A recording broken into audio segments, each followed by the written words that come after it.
Hello, I'm Leo Dannersmith from the Minnesota Medievalist, and in this video we're going to just do a final conclusion and wrap up about my project concerning the march to the Battle of Stamford Bridge in the year 1066. So today we're going to talk about the findings, we're going to talk about possible historical implications, and just kind of wrap everything up and do a final debrief about the project. So if you've been watching my previous videos, you already know kind of the biggest takeaway from my research was that I personally was not able to complete the 200 miles that would have need to have been marched in 4 days for Harold Godwinson's army to reach Stamford from London to confront the Norwegians at the Battle of Stamford Bridge. And so this is the most important takeaway, and so I'm going to talk about what are some historical implications about the event that this data suggests to us. And so to me, there's three things kind of that could have happened, considering that it's unlikely that Harold Godwinson's army was able to march 200 miles in 4 days. One, they could have left London a lot earlier. They would have had to leave London on the 17th, and this is highly unlikely because more likely than not, the information of the invasion didn't even reach London until the 19th, and so they just wouldn't have had the time to walk that way. They could have all been mounted on horses, which is already what many of the sources suggest, and we already knew for sure that the housecarls were mounted on horses, and a horse almost certainly could do a pace of 50 miles a day, even though this was a lot more strenuous pace, even for a horse. But we definitely have records of horses doing 50 miles a day. And so that's another big implication from me not being able to do it. Or the majority of the army could have joined the march later in the march, closer to Stamford, and so they could have kept their pace lower or just gotten there quicker because they joined closer. Personally, I think it's probably a combination of these last two.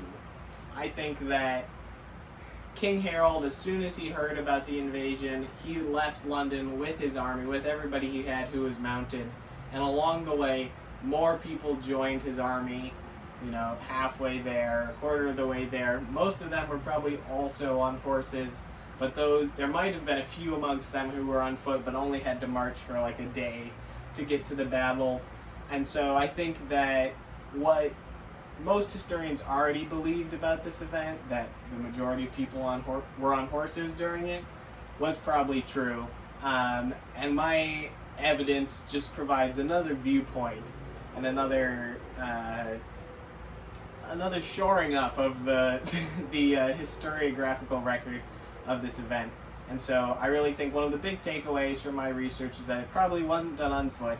Almost certainly the men in Harold Godwinson's army were all mounted on horses, and that's how they were able to complete the 200 miles in 4 quick days.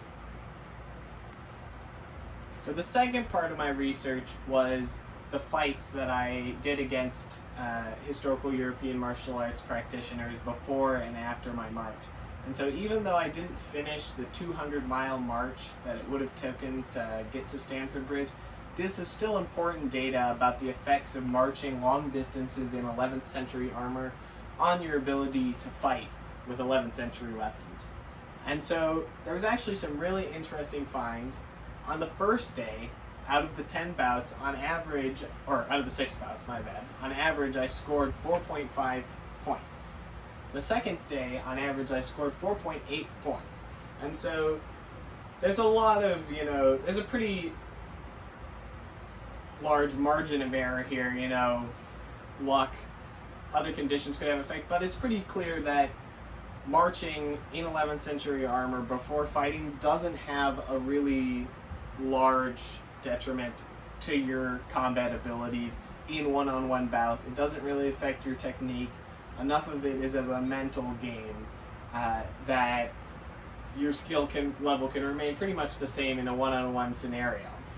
But where it gets interesting is the endurance fights that took place after the one-on-one bouts, which are probably more realistic to an actual battle where you're fighting multiple opponents in succession or several opponents at once, and it's a lot more about your mental and physical stamina than necessarily your individual skill. And here's where we get some more interesting data. On the first day, I was able to do 10.5 minutes of endurance fighting before I was basically no longer fighting usefully. And then on the second day after the march, I was only able to do 5 minutes and 50 seconds. And so here you can really see that the march did affect my endurance, and I wasn't able to deal with the aggressions of my competitors nearly as easily on the second day after I had marched. And so clearly a march like this would take an effect on an army. At least I believe so. That's what my research suggests. That's what these numbers suggest. The more interesting question is, how often did an army not have to march for the battle? Because if we even look at the Battle of Stamford Bridge, it's true Harold's army marched a lot longer to get there, but the Norwegians also had to march at least 10 miles just to reach the battle. And so I think that's another interesting thing to consider, is how often did this actually play a factor, because you almost always had to march to get to the battle. But either way, it still shows that even if wearing armor and marching doesn't so much affect one-on-one fights, it definitely affects the endurance of the fighter. And it would be really interesting to do more experiments about this, maybe a few more trials, and see if you could get that margin of error a little narrower, because once again, this is just me doing this, and if you had 100 people, maybe the results would be wildly different. But very interesting findings. So here we've come to the end. I've had a lot of fun doing this research project and being able to share it with people. Even though my research didn't really change a lot about the common narratives about this event, it's still another really interesting data point and viewpoint from a lot closer to the event that's given us new insight into this historical period and the time and the people who lived during this time. If you're looking for some more academic writing about this subject, I'm hoping to publish a paper about it in the University of Minnesota's undergraduate research journal this fall.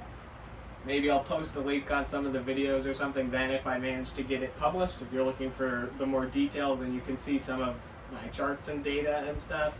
This has been a lot of fun, and hopefully I will see you on another medieval adventure sometime soon.